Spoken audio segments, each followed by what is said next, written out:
S T महामंडळाने वडगाव ते वाडे मुक्कामी बससह 3 बस फेऱ्या दिनांक 13 पासून अचानक बंद केल्या आहेत। त्यामुळे वडगाव ते वाडे दरम्यान जवळपास 12 ते 13 गावातील वृद्ध मंडळी, प्रवासी व विद्यार्थ्यांचे प्रवासासाठी मोठे हाल होत आहेत। या वडगाव ते वाडे बंद बस फेऱ्या तात्काळ सुरू करण्यात याव्यात।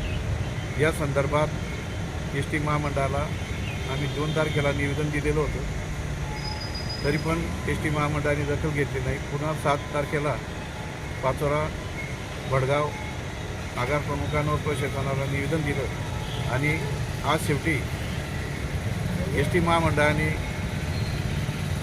बस फेऱ्या सुरू न केल्याने प्रवाशांसह आम्हाला आमरण उपोषणाचा निर्णय घ्यावा लागला।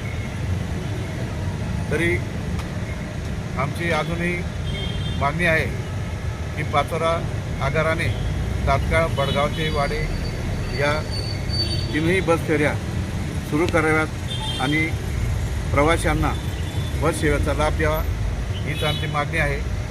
आणि बस फेरी सुरू झाल्याशिवाय, बस सेवेचा लाभ मिळाल्याशिवाय आमचं उपोषण सुटणार नाही, उपोषण चालूच राहील, हे मी प्रवाशांच्या वतीने सांगतो।